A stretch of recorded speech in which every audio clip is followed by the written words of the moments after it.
System Transformation Science Group, and also the Director General of IFPRI, the International Food Policy Research Institute. I'm very honored to welcome you today to the launch of the Agricultural Breakthrough chapter of the Glasgow Breakthrough Agenda report. This is a second annual Breakthrough Agenda report. The first was a response to calls from world leaders at COP26 in Glasgow in 2021 for stronger international collaboration. The report represents a global effort to align climate mitigation and adaptation actions across the world. The CGIAR is a critical supporter of the Glasgow Breakthrough Agenda. It is working to implement the breakthrough goals related to agricultural and food, land and water systems more broadly. In recognition of its leadership in this field, the CGIAR was asked and commissioned by the UK's Foreign, Commonwealth and Development Office, FCDO, to write the agricultural chapter of the Breakthrough Agenda Report 2023. To do this, over 25 scientists from different CGIAR centers came together to write these reports. And the leadership of this effort was provided by Dr. Aditi Mukherjee, and Aditi is with us today, and I will introduce her later in the program. The chapter provides an independent, an authoritative assessment for the agricultural sector, agri-food sector. Important to mention is that the chapter went through a rigorous and external peer review process before its final version. The chapter is critical to the overall breakthrough agenda, as the agri-food sector accounts for around 30% of all greenhouse gas emissions in the world. So in addition to focusing on reducing emissions, the Agricultural Breakthrough chapter also addresses broader issues around climate adaptation, nature, and food security. 16 participants are currently in the Agricultural Breakthrough. These are Australia, Belgium, Cambodia, Canada, Denmark, Egypt, Germany, Ireland, Japan, Kenya, Latvia, Morocco, Nigeria, Sweden, the UAE, and the UK. Several of these countries are represented today in our session to launch the report. We actually have an amazing lineup of speakers today. They all have a challenging job of commenting on the report from their various perspectives, and that in the relatively short time that each one of them will have to participate in the short session that we have today of 1 hour and 15 minutes. Our first speaker is a recorded contribution from the 8th Secretary General of the United Nations, Ban Ki-moon. He has recorded some welcoming remarks, which you will now hear.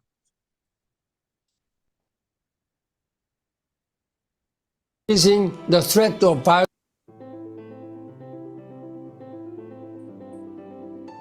Dear panelists and guests, the worsening climate crisis is impacting every aspect of our lives. It's further increasing the threat of violent conflict, health issues, and food insecurity. All these global issues have consequences far beyond their immediate impacts, most particularly when it comes to food production. The right investment in research and innovation, smallholders farmers, especially women, indigenous peoples, and youth, can be part of the solution to many of the challenges we face today. In this regard, global champions like the worldwide research group CGIAR need to receive more funding for the acceleration of adaptation in agriculture to ensure food security and to protect biodiversity. But investment in agriculture, R&D, and innovation is not enough. Effective partnerships must be at the heart of our efforts to transform food systems. The agricultural breakthrough will be amplifying and reinforcing such a coordination. Only by working together can we achieve this ambitious agenda, which will unlock further collaboration for food systems and investment in agricultural research and innovation, while championing climate adaptive solutions. We must deliver on our high ambition, and we must do so now. Thank you.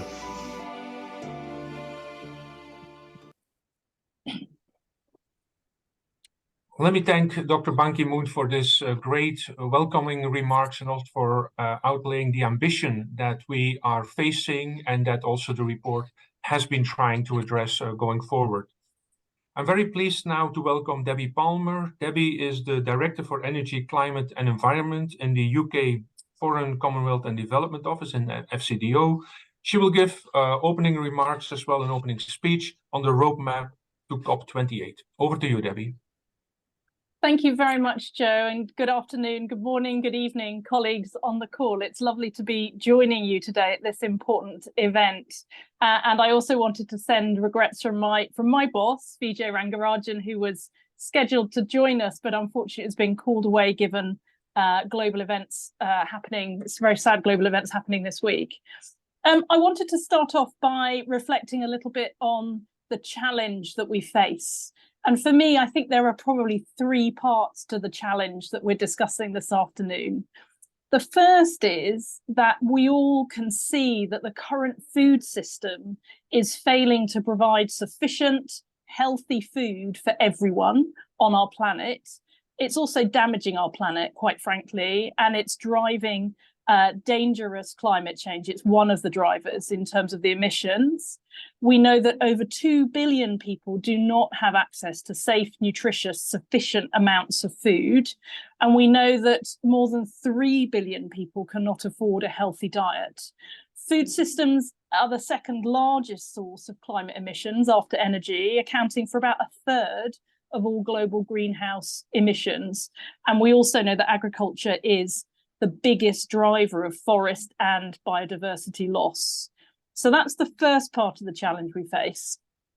The second part of the challenge we face is that we also know that climate change, conversely, is having a very negative impact on agricultural yields.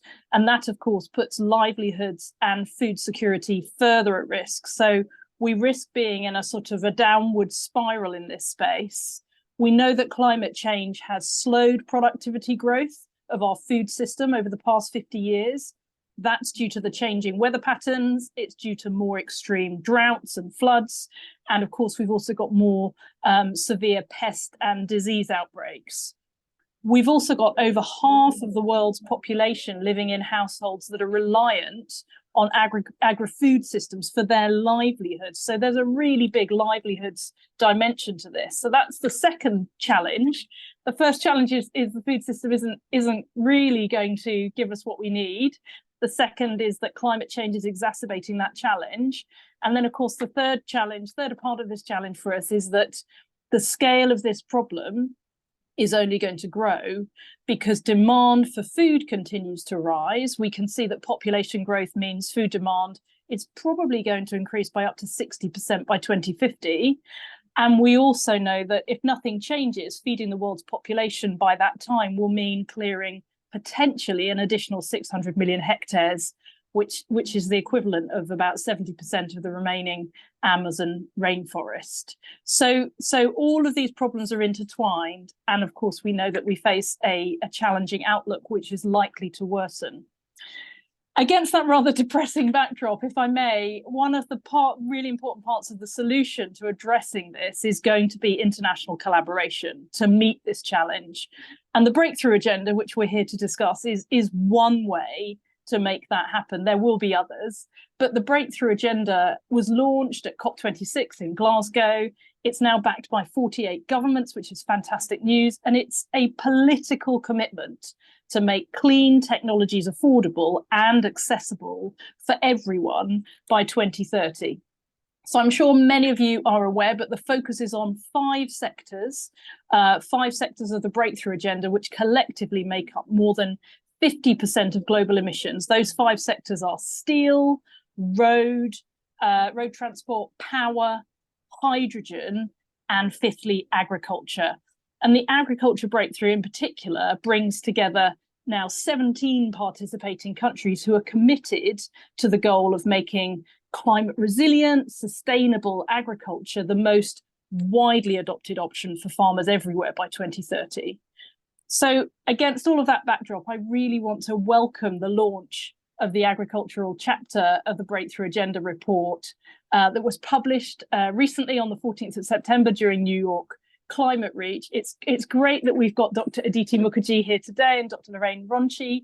I want to thank you both and of course your teams from CGIAR for leading the creation of this chapter with support, I know, from the FAO's Chief Scientific Advisor and indeed the UN's high-level climate action champions. I think it's a really exciting piece of work. It's really helpful to us. It gives us a bit of a roadmap for going forward. And the key points that I would pull out of this agricultural chapter is that it sets out how, from the perspective of these independent expert authors, the key actions that we can and must take collectively to further accelerate the transition to climate resilience and to sustainable agriculture globally. I really welcome in the chapter the pivot to focus on 7 high potential technologies that the evidence suggests will be vital for accelerating progress towards that 2030 agricultural breakthrough goal. So we've got 7 technologies that have been highlighted.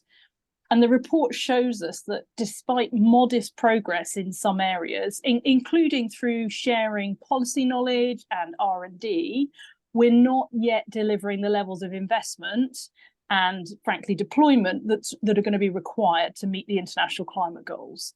So the chapter, really importantly, it calls on governments to turbocharge and strengthen our international collaboration. I think it's a message probably that we all really need to hear.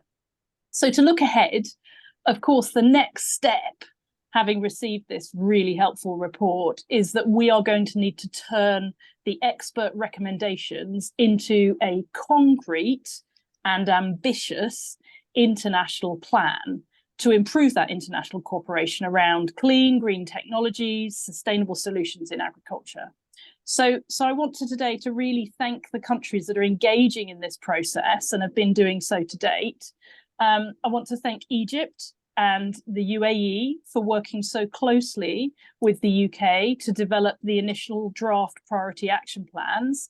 And of course, Egypt and the UAE are working really closely with us as both co-lead and COP president. I also want to thank all other members that have been so actively engaged with the process to date for some really valuable suggestions for strengthening the proposals. And I also today want to sort of welcome and thank New Zealand, who are today announcing their membership of the Agricultural Breakthrough. So a very, very warm welcome to New Zealand. If I may, before I close, I want to clarify 2 very important asks of countries engaged in this space. My first ask for all of us is that we all need to strongly encourage all of the member countries to sign up to as many actions as possible. We really do need maximum engagement across the piece if we are going to meet the 2030 agricultural breakthrough goal. So please be signing up to as many actions as you think you can, and please encourage others to do so. And then secondly, my second ask is that we also encourage all countries, more countries, to endorse the agricultural breakthrough and to join us. Now that there are 17 high ambition countries in the coalition, we want to build on that momentum. We want to keep going. We want to grow this further and really ensure we've got strong international consensus and strong international cooperation in this field.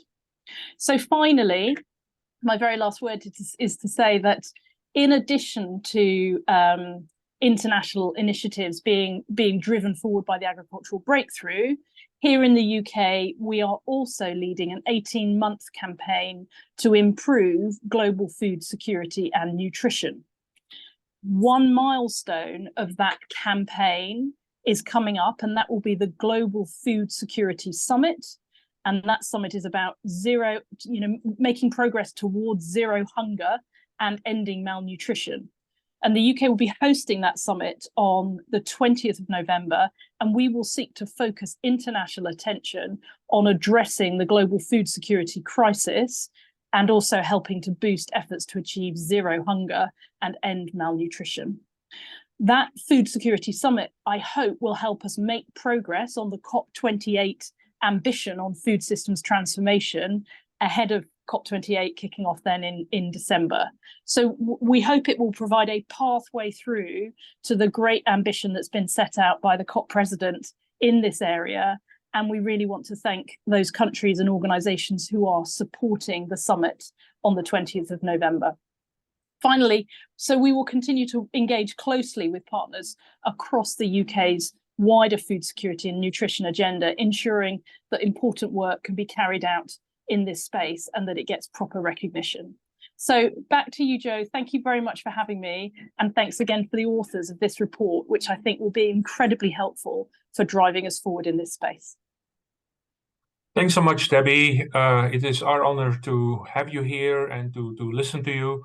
You have outlined very well, I think, the key challenges that we face is the needs for engagements, the asks also, and the emphasizing the role that this report, the Breakthrough Report, can play in the global coordination of the efforts that are needed. You already referred to Egypt and to the UAE and to New Zealand and their important role at this particular moment in what is going on. And we have senior representatives from all these countries on the panel today. I am pleased at this point early in the program to welcome His Excellency Mohamed Musa Al-Ameri, who is the Assistant Undersecretary for Food Diversity of the Ministry of Climate Change and the Environment of the UAE. As we all know, and as Debbie has already explained, the UAE is hosting COP28, and food system transformation is high on the agenda, which I think all of us very much appreciate the effort that UAE leadership has made in terms of making this possible. Mr. Al-Ameri, we very much look forward to hearing your perspective. Over to you. Thank you, John. It's my pleasure to be here with you today. Excellencies, distinguished guests, ladies and gentlemen, good afternoon and welcome all to this virtual launch of the agriculture chapter of Breakthrough Agenda report.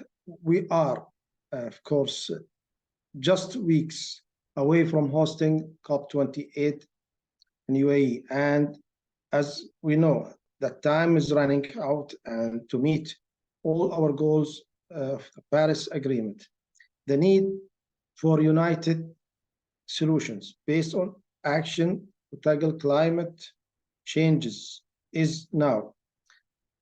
And our ambition for COP28 is to focus on these actionable solutions and deliver the most inclusive COP to date.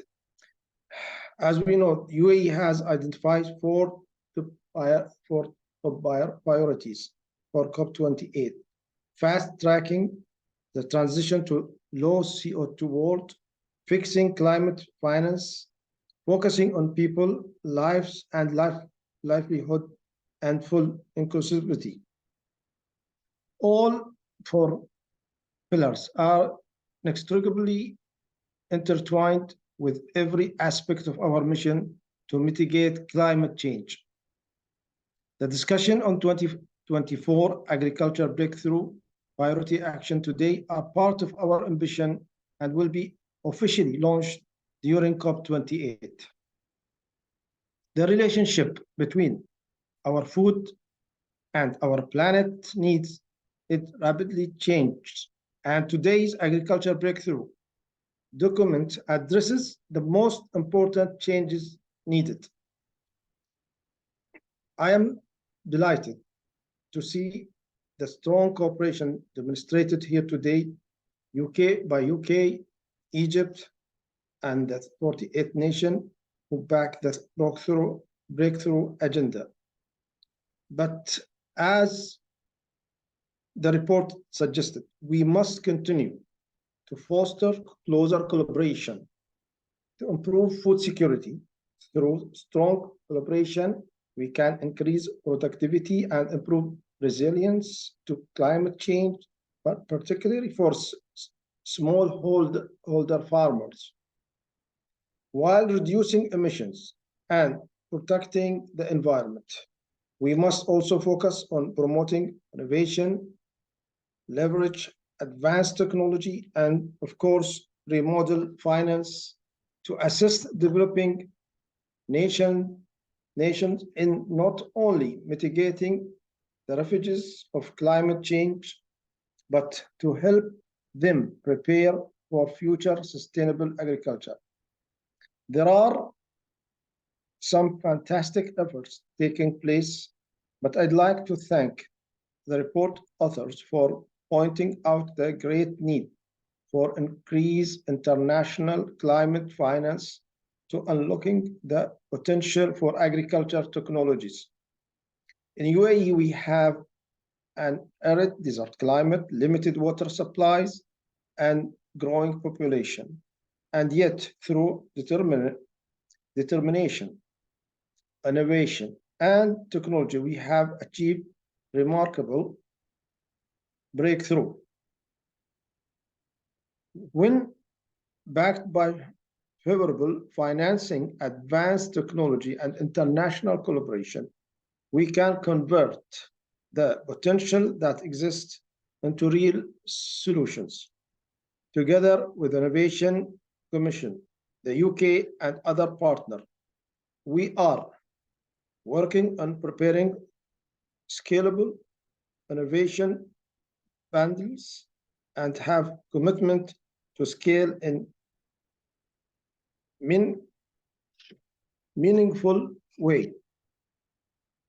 In an example of successful collaboration, we have partnered with US to launch the Agriculture Innovation Mission for Climate, Aim for Climate, which aim increase and accelerate investment in climate smart agriculture by 2025. Aim for Climate has attracted 500 partners and raised $13 billion investment for agri-tech projects to date. Together, I believe we can create world with sustainable food supplies and long-term sustainable employment, with combating the most challenging issues we face today, including food waste and food security. The UAE is putting action on food at the heart of the COP process, as it is an area which impacts all nations and which can unite also the nations. Her Excellency, Mariam Al-Meheri, Minister of Climate Change and Environment, in her capacity as COP28 food system lead, has urged all nations to pledge their commitment to pro-climate action on food. The food system and agriculture agenda launched by the COP28 UAE presidency in July calls on government to show leadership by signing the first ever Emirates Declaration on Resilient Food System, Sustainable Agriculture, and Climate Action. I urge all of you here today to ratify the declaration. Distinguished guests, thank you all for your time, and hope today's event lead to fruitful outcome that we can further amplify at COP28 in UAE. Thank you again, and all the best.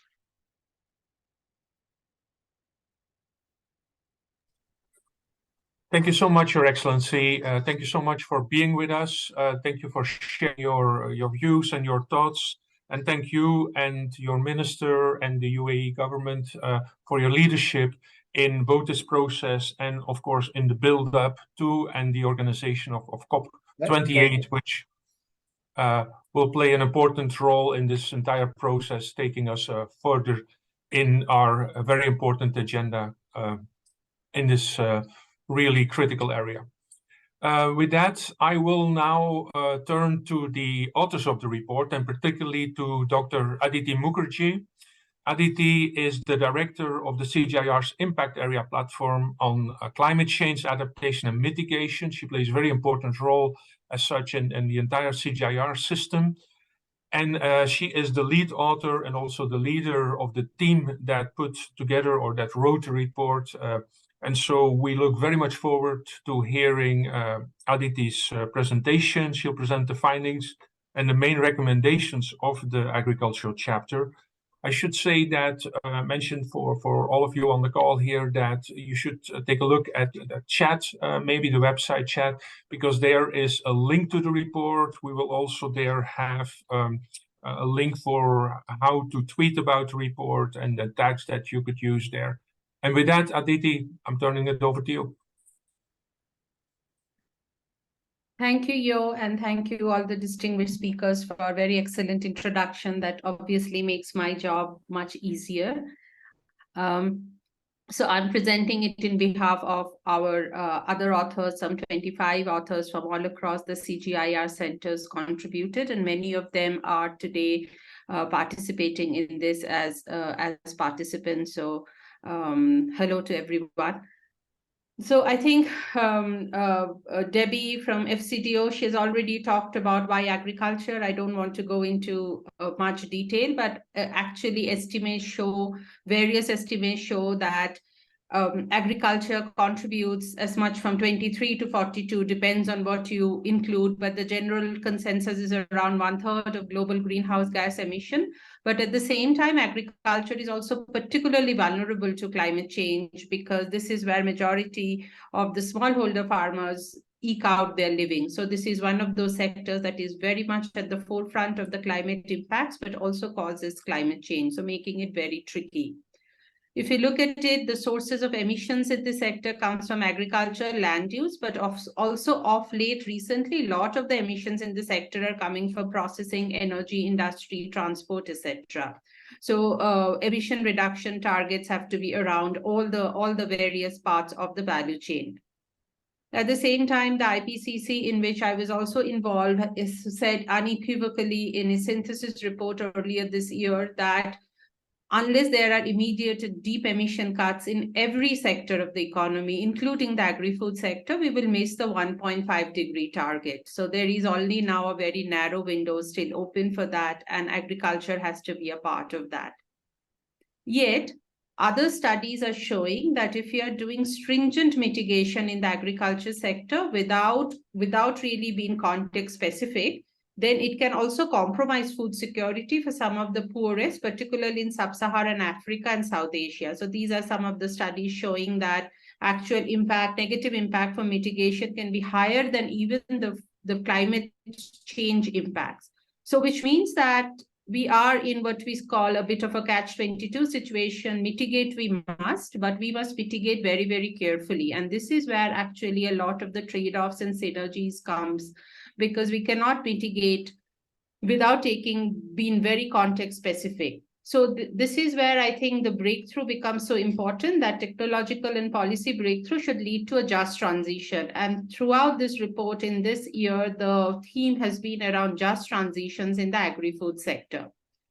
So with that, the agriculture breakthrough goal, as speakers before me have said, this was a goal decided in the Glasgow COP in COP26 2 years ago. And it is to make climate resilient agriculture, sustainable agriculture, the most attractive and widely adopted option. So far, 17 countries have signed up, and we will hear from the New Zealand minister very soon. So we have looked at, sorry, just a minute here. So we have looked at what makes a breakthrough, and there are 4 principles of the agriculture breakthrough that we have in this year tweaked a little bit to make it more context specific, given that nature of agriculture varies deeply between high-income countries and low and medium-income countries. For something to be called a breakthrough, it needs to at least meet those 4 conditions by and large. Should lead to sustainable increases in agricultural productivity and incomes, particularly in low and middle income contexts. The technology should lead to reduced greenhouse gas emissions. The outcome should result in improved soil, water, and natural ecosystems, and it should lead to improved adaptation and resilience, particularly for smallholder farmers. Now, in this year's report, we have then broken those principles down into various pathways and how do we reach those goals, reach those principles and goals. And pathway one is around reducing unsustainable consumption, particularly when those consumption leads to irreparable damage to, say, our health, human animal health, or land and ecosystems, as well as causes climate change. And all our technology areas that was mentioned before kind of fall into these different pathways. One example for reducing unsustainable consumption is around reducing consumption of animal source food, for example, where such consumption is very high, through promotion of alternative protein. It also includes reducing fertilizer use or more appropriate use of right fertilizer in areas which are witnessing very high application. Similarly, around increasing food waste. It also involves promoting sustainable, healthy diets, which was not a very large focus in this year, but should be next year for sure. The pathway 2 looks at how do we increase production of sustainable, healthy, and nutritious foods without expanding area. That means how do we do this without cutting down more forests, given that deforestation is a leading cause of greenhouse gas emission in this sector. Here again, examples include appropriate use of fertilizers in areas where fertilizers are underused. We know about the soil fertility issues in Africa. Other solutions include increasing production through climate resilient crops and livestock breeds, and promoting agroecological approaches. So anything that is in bold here and underlined are the technological areas that we have considered in depth in our CGIAR companion report to the breakthrough report. Pathway 3 is around reducing damage to natural resources. Again, here, how do you make better use of fertilizer to reduce harmful leaching and runoff? How do we adopt low external input-based agroecological approaches? How do we reduce food waste and loss and use digital services? We have not in detail looked at improved agricultural water management. This was not one of our 7 technology areas, but we identify this as something that needs to be done. And this is actually something that the UAE presidency has also identified as important. Pathway 4 is around reducing emissions. We understand that for all technologies, reduction in emission may not be absolute emission reduction at this point. Some of it is relative emission reduction, but the ultimate goal needs to be absolute reduction, emission reduction. Here, it's around use of low input fertilizers, low emission fertilizers, alternative proteins.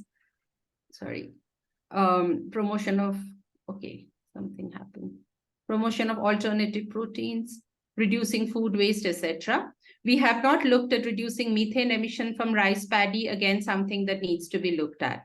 Our final pathway is around prioritizing the needs of smallholder farmers. Here we have talked about promoting digital services like climate advisories, increasing productivity through crop and livestock breeding, and also adoption of agroecological approaches.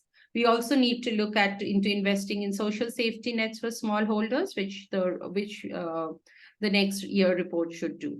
So these were the pathways, and then, well, there are lots of numbers. We have 4 principles, 5 pathways, and then we have the 7 technologies where we have done a bit of a deep dive. And this is the report. This is the companion report to the breakthrough report published by IEA, where we look into each of these 7 technological areas. I would encourage all of you to download the report. There is a wealth of information that I cannot do justice in the 15 minutes that I have. And we have our authors on call today. They will be very happy to also engage with all of you. Then this has led to 5 main recommendation buckets. Again, there's a lot happening in this slide. I do not expect anybody to read all of it, but I have my co-author, Dr. Lorraine Ronke, on this call, and she would be talking about this recommendations a bit more in detail during the panel discussion. Our 5 recommendation buckets are around climate finance, but not a blanket climate finance recommendation, but climate finance for proven technologies. And we actually, in the report, try to indicate which those are. Our second bucket is around policies, regulations, and innovations. Here we are looking at things like among other things, a big part that came across in all the technology areas were around the issue of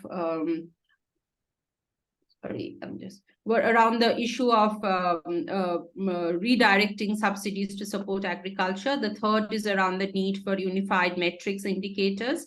We have another bucket on research, development, and demonstration, and around private sector and markets.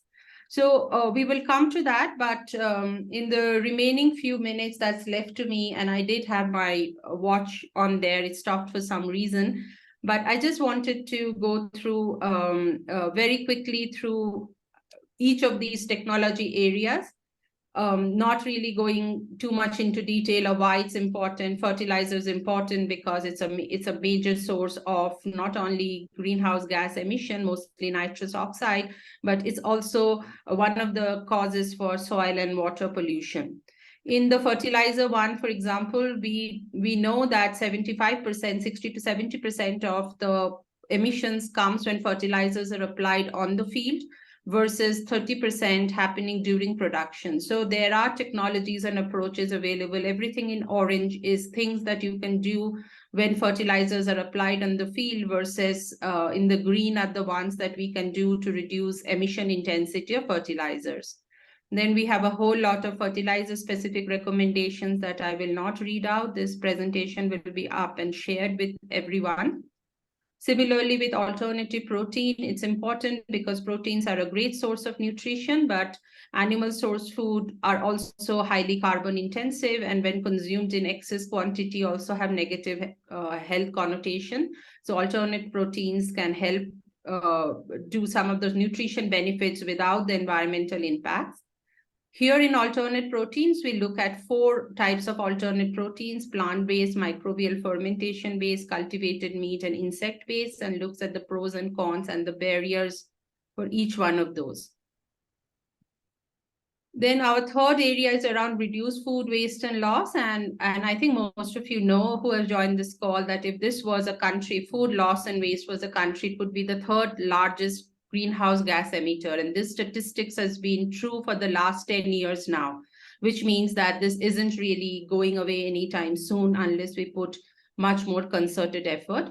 And food loss and waste happens at all parts of the value chain, with some differences. In the high income countries, large part of that waste happens at the waste phase, like food is wasted, versus a lot of the food gets lost at the production phase in the low income countries.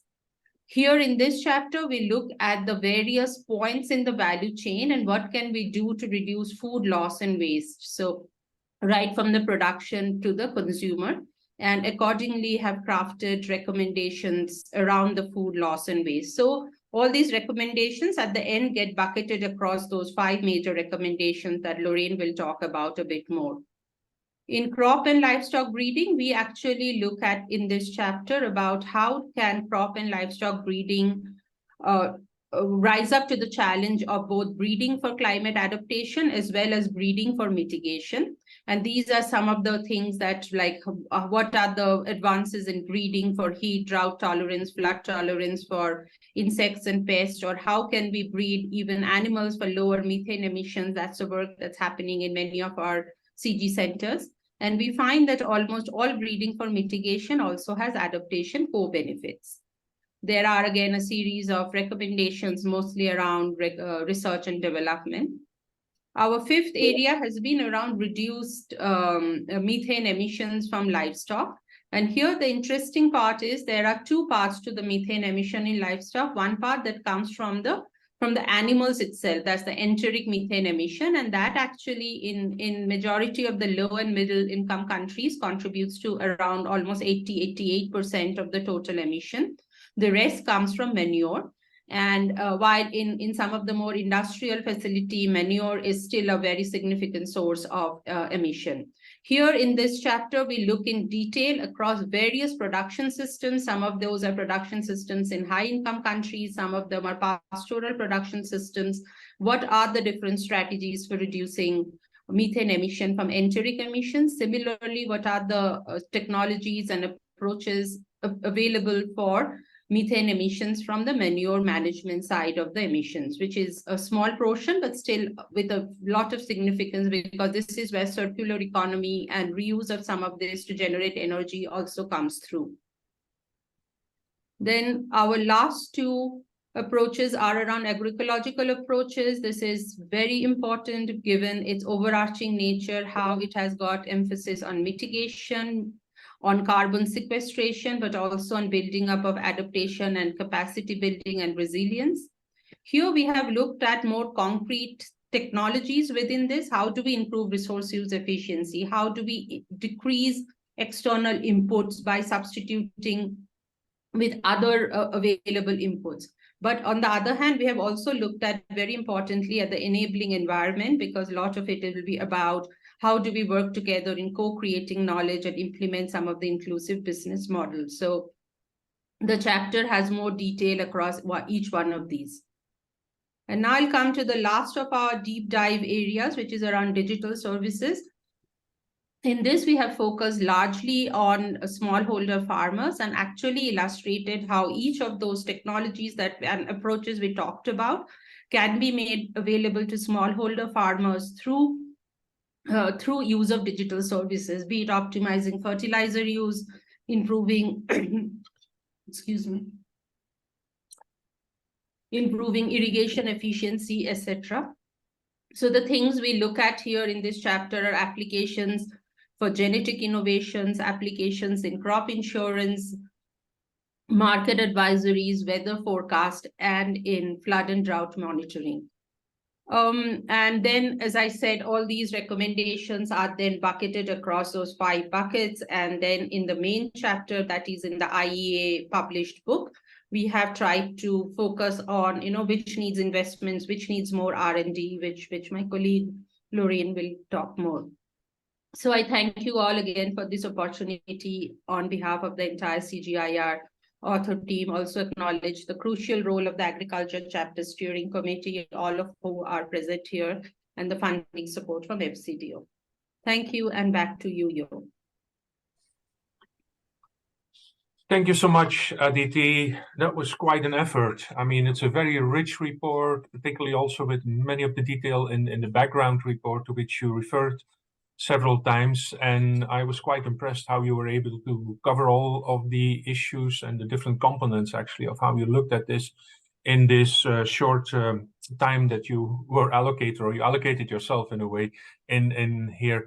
But the panel is almost like an integral part of the report presentation, because the panel members, of which there are 6, have engaged, have been involved in some or another way in the production or the review of the report. And so we also very much look forward to them. So Aditi, let me thank you again for this, and also for your leadership in this. I should also mention that for those of you who have questions, and I'm sure there'll be many questions, you can put those in the Q&A box, and we will hopefully be able to pick up a number of these questions during the session, but otherwise there will be written answers given to some of the questions that we cannot cover here today. So let me then introduce our esteemed panel of 6 experts from various institutions, including FCDO, the FAO, the World Bank, the Egyptian government, and UN High-Level Climate Champions Group, and from the CGIAR also. The panel members have been involved with the report in one capacity or another. Their bios are up on our website, our seminar website, and they will also be pasted in the chat as the panel members come to the podium. So I'm going to ask each one of them a question, and they are asked to keep their answers very thoroughly, but at the same time relatively short, given the time we have today at around 4 minutes. The first member of the panel is Lorraine Ronke. Aditi already referred to her a few times. She is from the World Bank, but she's currently at a secondment at the CGIAR. So she's a senior advisor for policy impact at the CGIAR. She's based at IFPRI in DC on the 2-year secondment from the World Bank, and she was part of the core writing team and worked to put the chapter's recommendations together. So, and the question I have is really around these recommendations. Lorraine, can you tell us a bit about the prioritization process that the group used in order to come to these recommendations? Over to you. Certainly. Okay, thank you very much. In terms of prioritization, there are basically two layers of prioritization. As Dr. Mukherjee explained, this year's report was based on a companion report, so a scientific review of the evidence around the effectiveness of innovations in 7 technological areas. And here we mean effectiveness, meaning effective in furthering climate adaptation or mitigation through a just transition in the food system. So you can see that we designed the effort so that the 7 independent science teams, independent science reviews, would articulate the state of evidence for different innovations, the actors in that area, and the barriers to implementation. It's from those identified barriers that recommendations for each of those areas emerged. So the prioritization you're asking about came first from looking across the recommendations of the 7 areas to see what they had in common when it came to the scope of the breakthrough report, namely around international collaboration efforts to move the needle. Were there any themes that repeated themselves? Because remember, they were independent science teams. Were there any themes that repeated themselves across the 7 areas? And there were. And these were prioritized then for elevation into the main report we're discussing today as the 5 themes or the 5 recommendation areas that Aditi has referred to a number of times. That would be the recommendation on increasing climate finance, which should be directed to supporting the deployment of ag technologies and approaches for which science has generated evidence on effectiveness. So climate finance. And the second one being that international actors in the private sector should commit to a long-term process to test and to develop evidence and share learning on policy and implementation. The third one is around developing common metrics and indicators to track the adoption of key sustainable agriculture solutions. The fourth one is around RD&D, research and development and demonstration, and to be maintained over the course of the decade, both new science, but also priority given to how to uptake sort of effective technologies that were highlighted in the report. And the fifth one has to do with private sector and trade, and I'll say a little bit more about that in 1 minute's time. So once we have elevated sort of these common themes that emerged across the 7 areas, the second part of the prioritization exercise was really born out of a strong kind of overarching message to emerge from the 7 technological areas. And this is about scaling. So it's finance for scaling, or research about scaling, private sector to help scaling. Benefits obviously would come from appropriately scaling any or indeed all of the 7 areas. So what we did was to look carefully at each of the 5 themes, the 5 recommendation buckets, and pick out those international collaboration actions that are really the key barrier to a greater uptake of technological areas. You know, for some technologies, it was research. For others, it was a need for shared policy experience across countries.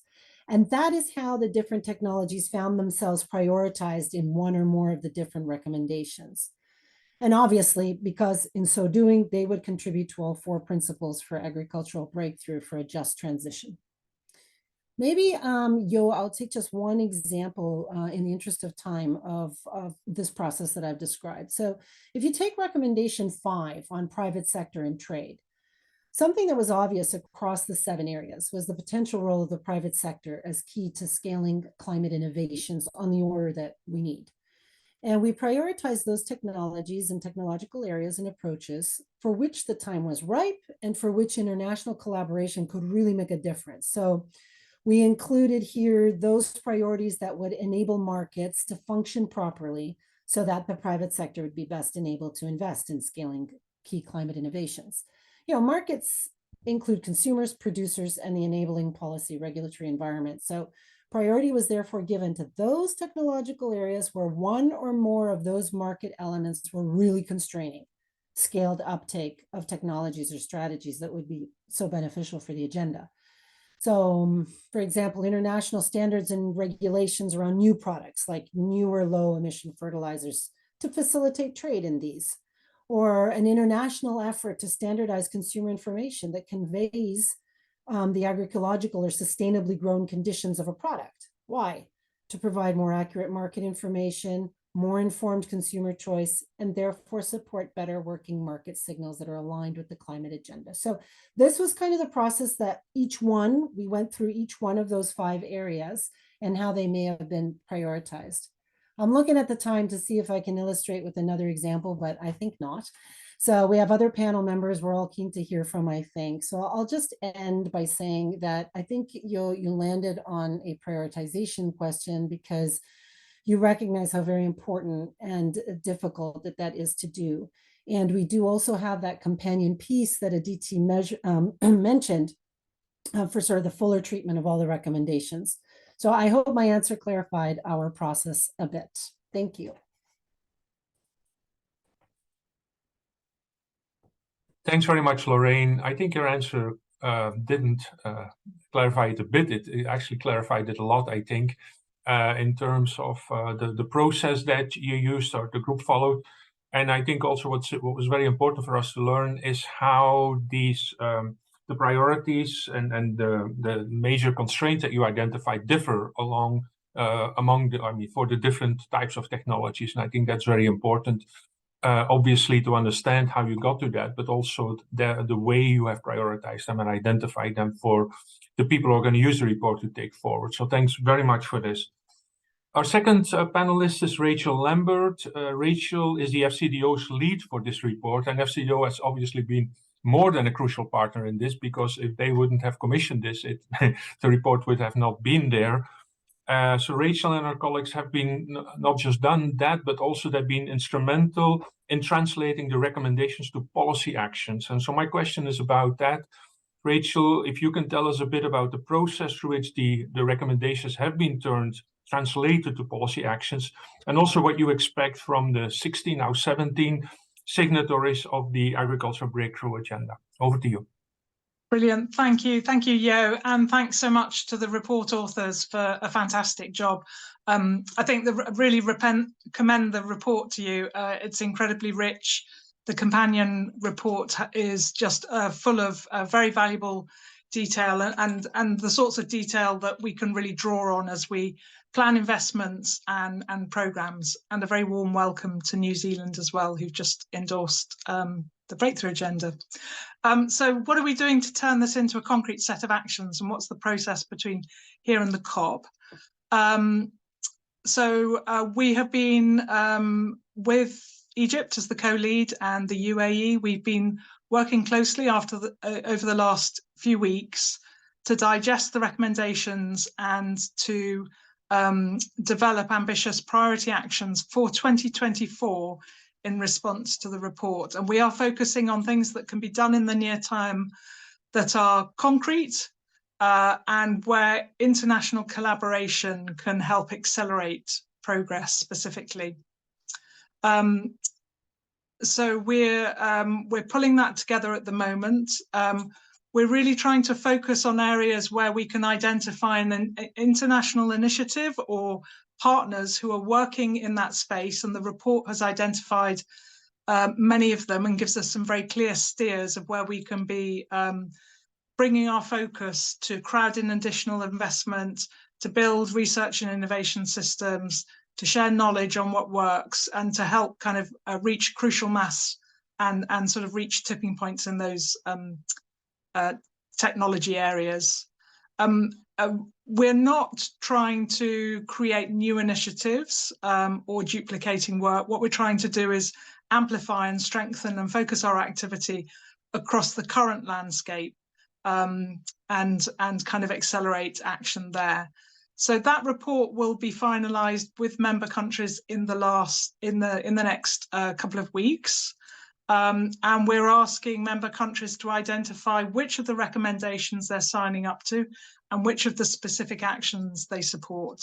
And at the moment, we're also getting in have had lots of additional and valuable suggestions for honing those actions. That report, that priority action plan, will be launched at the COP itself, first of all at the World Leaders Summit, as part of the overall Breakthrough Agenda priority actions, and that forms part of the political response to the global stocktake. We're really pleased that the COP28 presidency team has agreed an overarching partnership with the Breakthrough Agenda earlier this year, and the framing of the COP28 President's Action Agenda on sectoral strategies includes new pledges for food systems transformation that are really very closely aligned with the structure and of the Breakthrough Agenda in agriculture. So we'll also have a deep dive on that priority action plan at the 10th of December at the plenary and the 9th of December at a separate side event.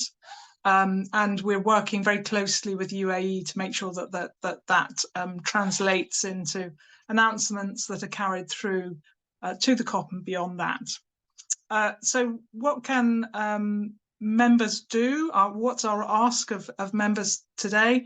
We're strongly encouraging all the Breakthrough member countries to continue to work with us to sign up to and finalise that priority action plan. And then we strongly encourage non-member countries to also endorse either at the UK's Food Summit, which Debbie has mentioned earlier, or at the COP, and to join the 17 high ambition countries in this coalition and really use that to build further momentum. Thanks, Yo. Thanks very much, Rachel. Thanks very much for this overview, and also thanks very much for the clear but also very concrete steps that you have identified in terms of policy action. And I think that's really important, because it is important to turn this from conceptual issues, although the report is not very, it's also very practical, but turn it into concrete steps, concrete actions in order to move the agenda forward. Let me now introduce our third panel member. Our third panel member is Dr. Ismahani Elouafi. Ismahani is the chief scientist of FAO. She is also going to be my future boss, because she is the incoming executive managing director of the CGIAR in a number of weeks, actually, before the end of this year. So, Dr. Elouafi, I'm really happy to have you here, also because you played a very important role as a member of the steering committee for this chapter, and an active member of the steering committee, I should say. So we very much look forward to your perspective on this. My question also relates to your current position as chief scientist of FAO. We know that FAO is working on a 1.5-degree pathway for the agri-food sector. So how can the addition of the Breakthrough Report help in that way, in the determination of the pathway, particularly as we know, and now Dita also made it explicit in her presentation, that stringent mitigation can have potentially negative food security connotations, or there's definitely challenges there. Over to you. Thank you very much, Joe. A pleasure to be with you. And FAO has been really quite happy to be part of the agriculture chapter this year. And so, Joe, as you said, we are developing the 1.5-degree SDG 2 report, and we see a lot of cross-cutting ideas between the two. But let me first comment on the report per se.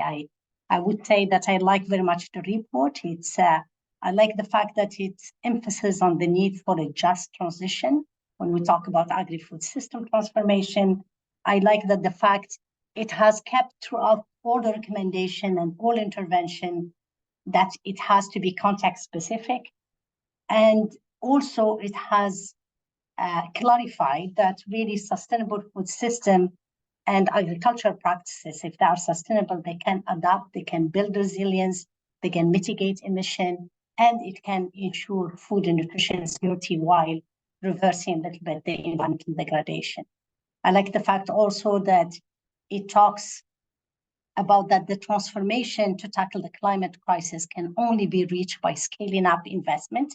And it made it quite rightly the focus on local investment, local action, because we do speak a lot at the global level, and sometimes we oversee that the implementation is at local, and particularly when we talk about Global South. Global South will require a lot of help in scaling up existing technologies and new technologies so that we can get really increase of production and increase of quality in terms of nutrition without adverse environmental impact. Transforming to more efficient, more resilient, more sustainable agri-food system has to be equitable. It has to be inclusive. It has to be gender responsive. And I think for us, we talked about loss and damage in some house related to the food waste and loss. But really, we have to think about the gender, the inclusiveness, and the equitability when we talk about transformation and bringing in more efficiency. Also, I think myself, the 5 recommendations are very clear, and it was very well backed up with examples. And I liked very much the 5th one on private sector and trades, because when we talk about agri-food system transformation, we tend to play down the importance of trade and the importance of private sector accountability toward sustainability. And in that, I think we need to little bit give more incentives to farmers to move towards more sustainable practices. And we can do that only by really engaging with the private sector, talking to the private sector, and seeing how could we get the private sector to delocalize sometimes their manufacturing to the south, to change their pricing policies, to maybe find ways towards IP policies to serve better the south. And we need more and more innovation there. The other area really that I liked very much in the report, it's the focus on scalability and scaling up those innovations. And again, that takes us to affordability of the innovation in the global south and accessibility. So access to knowledge and data and information, access to technology, but also affordability of those technologies. So that was a very clear call for sharing more with the south, and also changing the trade policies, changing the private sector accountability towards the south to encourage much more south contribution and south scaling up of those technologies. Maybe the other thing that I could share in a relationship to the report, to the 1.5 report, now we call it 1.5 report SDG 2. And we did it in that way, mainly, as you said, Aditi and Joe, to clarify that there is a bit of a trade-off, but in the same time, the trade-off exists because of our own metrics. And that's where, again, I like very much the 3rd recommendation on developing the right metrics and the right indicators. So in that report, what we are looking for, it's much more to identify what are the urgent needs towards that roadmap for 1.5 degrees, and also a little bit change the narrative, whereby showcase certain examples where we could get both the reduction in terms of global warming and also in terms of nutrition. Also, it's going to be clarifying a little bit the speed at which we have to do it, because the speed is very important. As you know, we are losing very much, particularly in SDG 2. So how could we really get the 2 tracks walking side by side? And it's going to talk about concrete solutions, and many of those solutions actually are very much in the 5 recommendations that the report comes with, be it on focusing more finance, particularly on scaling up, but also on alignment on policies, regulation, private sector, and actually all of them are very much part and parcel of those 10 solutions that the report going to be emphasized. Over to you, Joe. Thanks very much, Ismahani. That was, you covered a lot in your comments as well in a few minutes. So I was thinking about making a brief summary points, but it's almost, it will take me a few minutes to actually summarize what you just said. So I'm just going to leave it there. I just think the focus on inclusion more broadly, the importance of both public sector and private sector activities, and the combination of the different things that need to be happening, I think are certainly very important. Let me then turn to our next panelist, who was also on the steering committee. This is Rebecca Brooks. Rebecca is with UN High-Level Climate Champions Groups. And from the authors I heard, Rebecca, I've witnessed it myself, but they emphasized again that you have been pushing them to be more ambitious in what they try to do. And so my question to you is exactly about this, about the ambition how the breakthrough agenda can up the ambition to make sure we are on a trajectory that is good for climate, people, and food systems, of course. And what also looking forward a bit, Aditi referred to a couple of things like this is what we could do next year. And so maybe also in terms of the ambition, what do you think we should expand going forward? Over to you. Thank you so much, and it's a pleasure to be here. I'm hoping my Wi-Fi holds out. It's been a bit patchy, but hopefully it holds. So yes, a great question to be able to answer. But before I do, just really want to congratulate the CGIAR team and authors on a brilliant chapter. It's really moving the agenda forward. So huge congratulations. I just have 3 points on how it could be, ambition could be raised and what's missing. And the first is that I think we could think about increasing the ambition of the agriculture breakthrough target itself.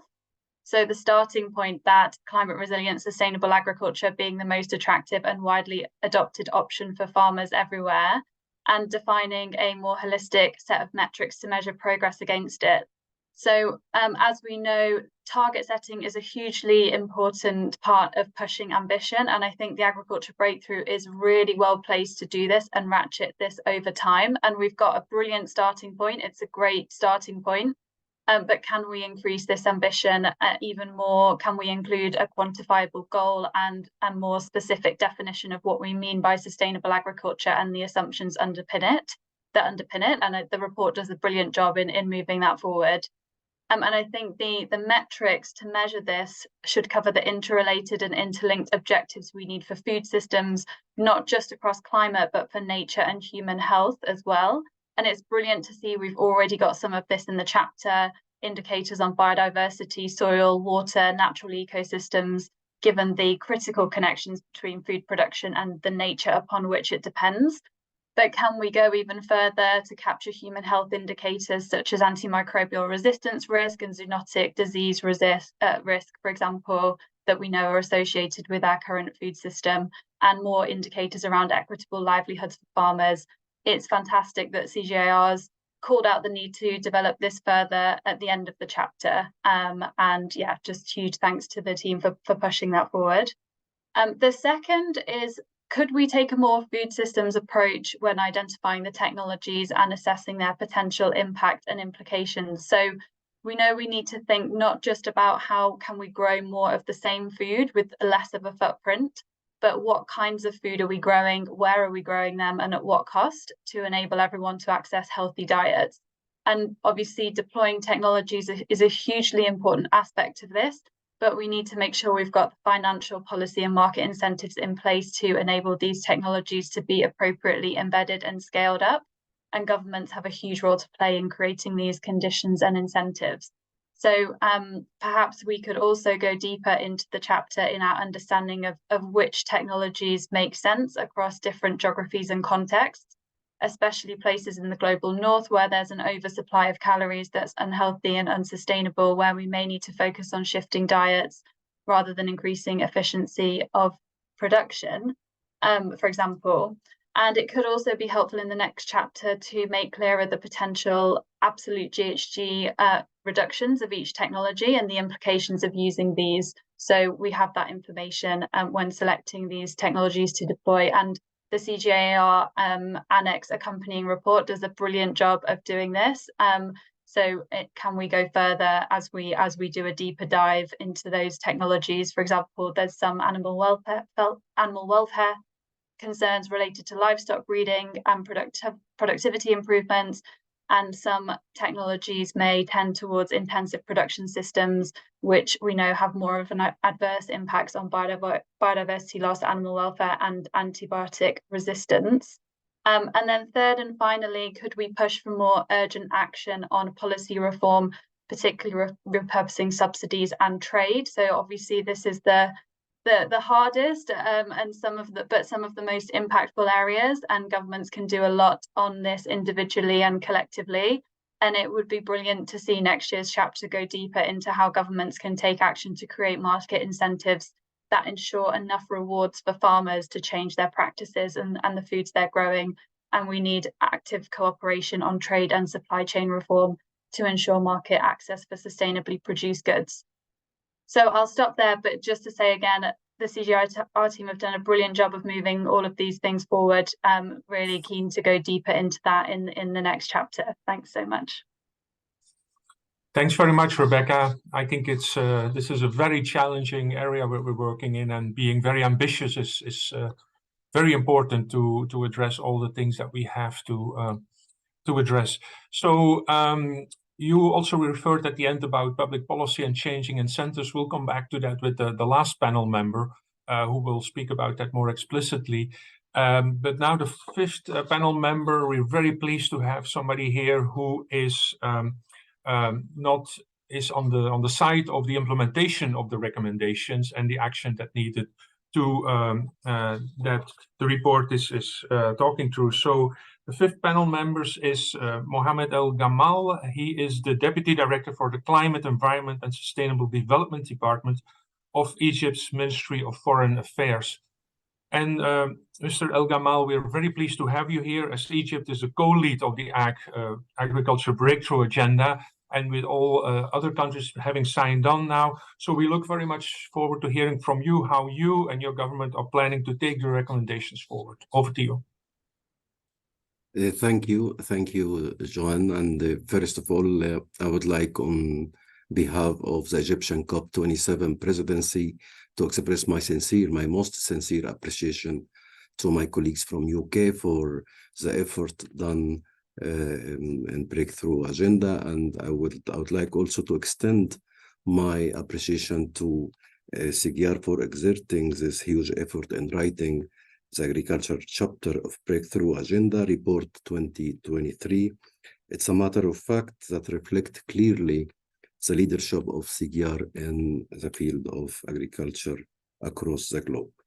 Really, due to time limitation, I don't know what I will say, but I will briefly summarize some points to show you to what extent agriculture is a strategic sector in Egypt on the national level. I think I will highlight some point. For example, due to climate change impacts, Egypt is expected to lose 30% of its food production by 2030.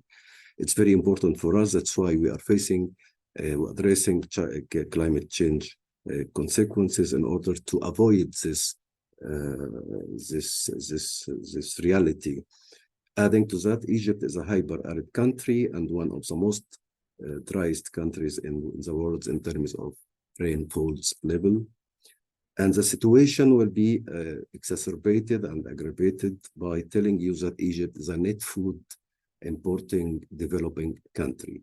I think this point are very clear to show you how is agriculture for the Egyptian government. Really, I will make use of what the Secretary General Ban Ki-moon mentioned that the lack of coordination is what is characterized the agriculture sector in the international community. So, in my own opinion, global effort to deal with agriculture sector have been largely uncoordinated and disconnected.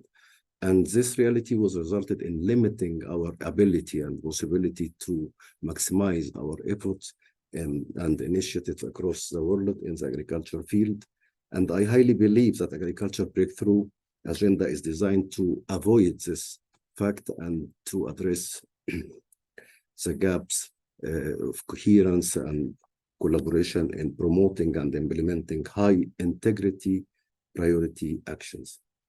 Building on that with the aim of achieving inclusiveness and integrity, I think one of the main ideas that I'm thinking about, and I will be in Rome this month, to operationalize Sharm el-Sheikh joint work on implementation of climate action on agriculture and food security, which is one of the main outcomes of COP27 in the agriculture negotiation track. The Sharm el-Sheikh joint work is a 4-year joint work that includes implementation of outcomes of Coronavia joint work on agriculture and previous activities addressing issues related to agriculture as well as future topics. Really, I would like to highlight one one point that without means of implementation, no action can be taken, no result can be achieved. We could have ambition in the agriculture sector, but without means of implementation, we cannot achieve what we are aiming to. But because if not, we will accept a cycle of empty ambitions and non-performing policies and strategies and NDCs. Also, I would like to highlight what my colleague Debbie said, that 2 billion people are missing good nutrition or sufficient food. So here I would like to raise the Just Transition Work Program that we are raising at the COP27. We are working with our colleagues from Emirates on this program, taking into account the social and economic component. At the same time, we are dealing with climate change impacts.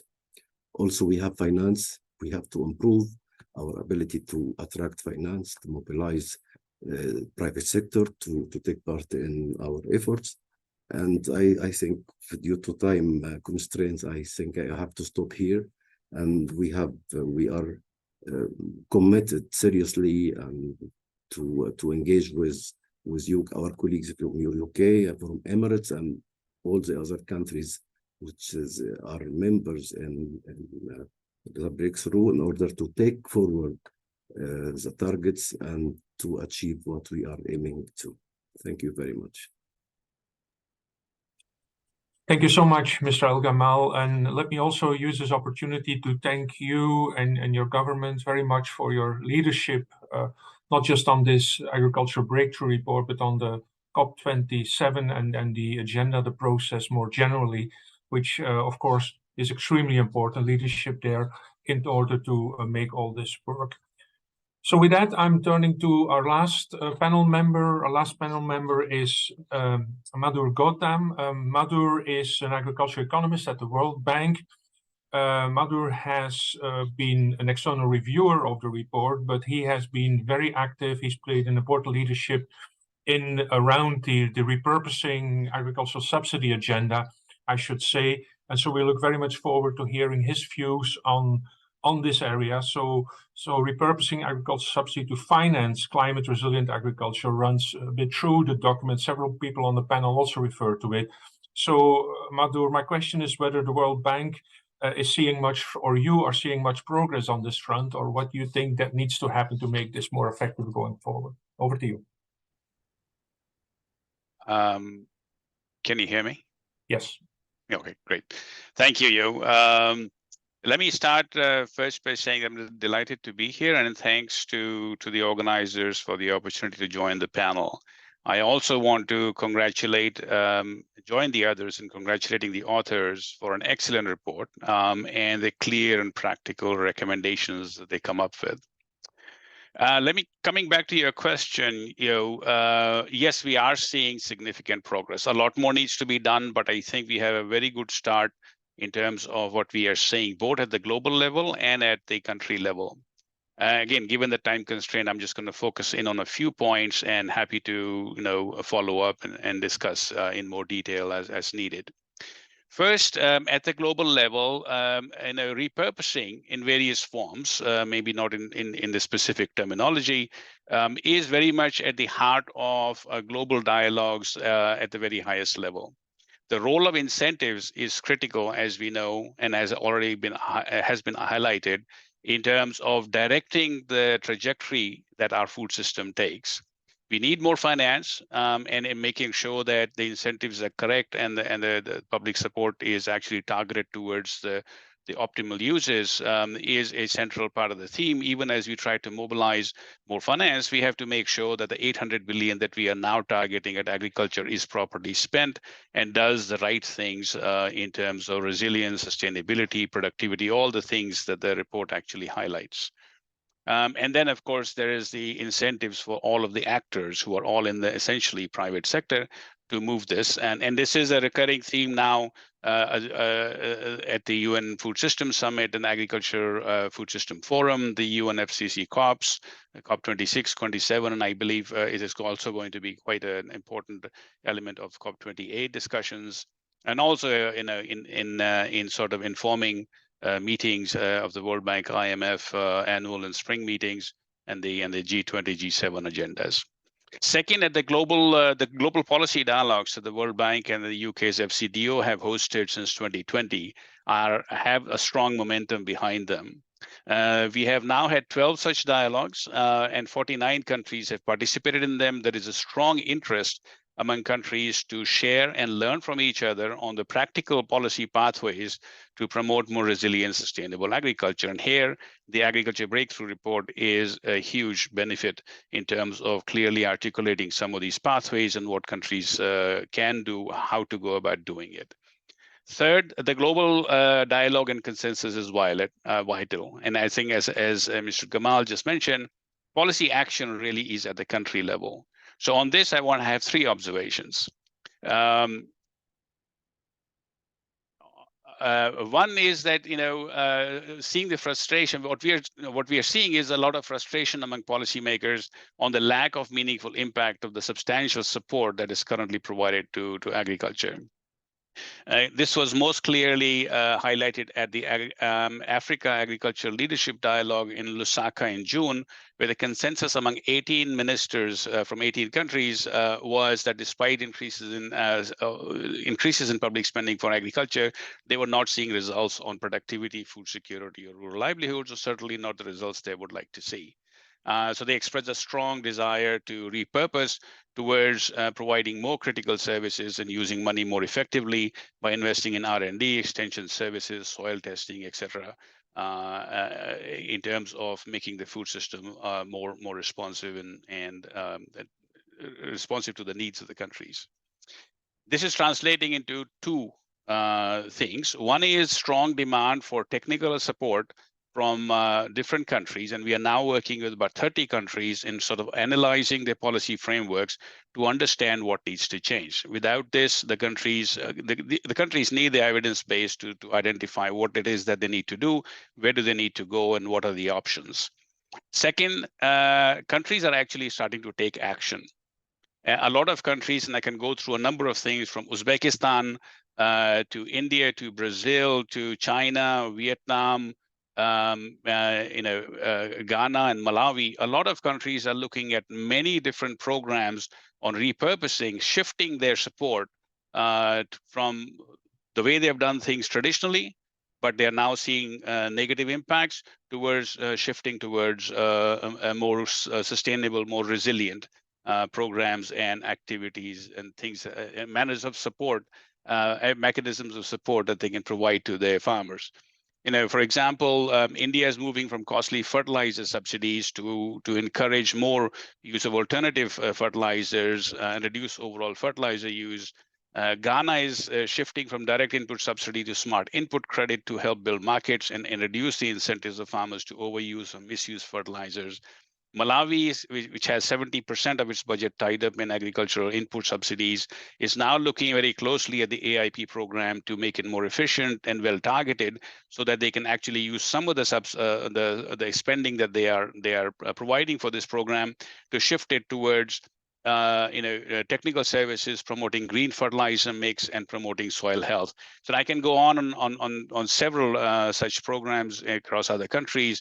Uzbekistan has done a great job in sort of moving from legacy pricing policies and policies that were actually, agriculture is about 2% of the GDP. The policies were costing farmers 1.6% of the GDP. Clearly something needed to change. So they've taken bold action, and they are starting to see some real positive results from changing this. Second, we also have a support from the Food System 2030 and the donors who are contributing to the Food System 2030 Trust Fund. We are providing $75 million for 5 countries to move from talk to action. We're actually providing implementation support on identifying and implementing and trying out different options to see what works best. As the report highlights, the solutions are going to be context specific, and we can't come in with a blueprint approach. We have to work with the countries to look at what actually works in specific contexts, and we are working with countries now to design these programs and then to scale them up through World Bank financing. On World Bank financing, we're seeing significant growth in demand from various countries. Let me give you one example, which is the core system resilience programs that we have in East and West Africa. These are $4 billion programs in total, which is supporting countries, many countries, and regional institutions to basically build resilience, address food security concern, by promoting climate smart agriculture, increases investments in R&D and extension, apply digital tools to improve targeting, efficiency of existing programs, build soil health, etc. All of which require an appropriate policy framework, and policy is a core part of this. Let me stop there. As I said, I can go on for a long time on this, but happy to take questions and go into the details as needed.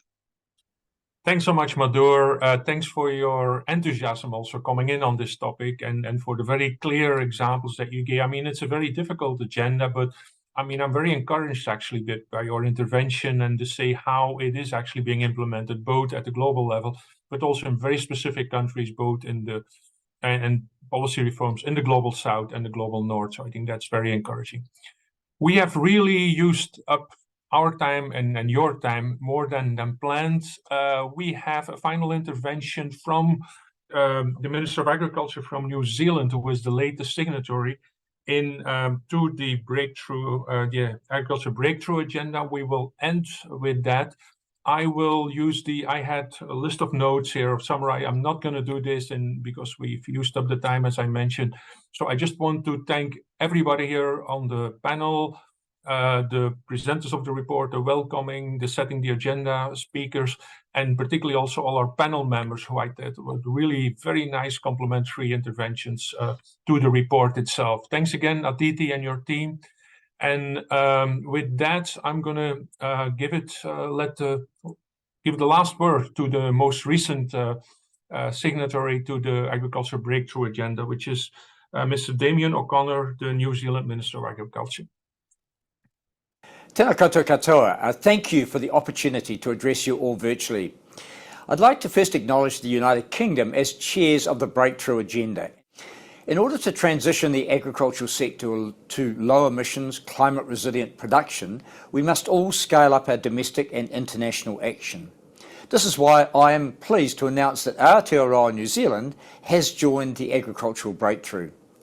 Our decision to join the initiative is about ramping up our international collaboration towards sustainable agriculture for all and building off the significant domestic action we're taking here at home. That includes our legislated emission reduction targets to reduce biogenic methane to 24 to 47% below 2017 levels by 2050 and a net zero 2050 target for all other gases. We're taking steps to implement these targets through an emissions pricing system for the agricultural sector, which will sit alongside our existing emissions trading scheme, which prices all other sectors. This unique agricultural pricing instrument has been developed with and will continue to be informed by our partnership with the agricultural sector and with Māori, the Indigenous peoples of Aotearoa New Zealand. In our approach to taking action on climate change, we recognise that climate solutions must be informed by local circumstances and there is no global one-size-fits-all. And I know it's also a key principle behind the Agricultural Breakthrough Initiative. We're particularly interested in the Agricultural Breakthrough given the importance it places on investing in research, development, demonstration and deployment of agri-tech solutions. This embodies our domestic priorities. For instance, we recently established the Centre for Climate Action on Agricultural Emissions. This is a joint venture between government and industry and is focused on developing and commercialising emissions reduction technology and getting tools to farmers faster to help them shift the dial on their emissions. I know that we have already collaborated with many of you through the Global Research Alliance on Agricultural Greenhouse Gases, of which we host the Secretariat and through which we have formed bilateral partnerships, such as our joint research partnership with Ireland. Through these partnerships in the GRA, we've seen the power of working together and how important this will be for reaching the goals of the Paris Agreement and keeping 1.5 degrees alive. We welcome the Agricultural Breakthrough as another avenue for this important collaboration, which puts agriculture at the heart of the global transition. We look forward to working with you all moving forward. Tēnā koutou, tēnā koutou, tēnā tātou katoa.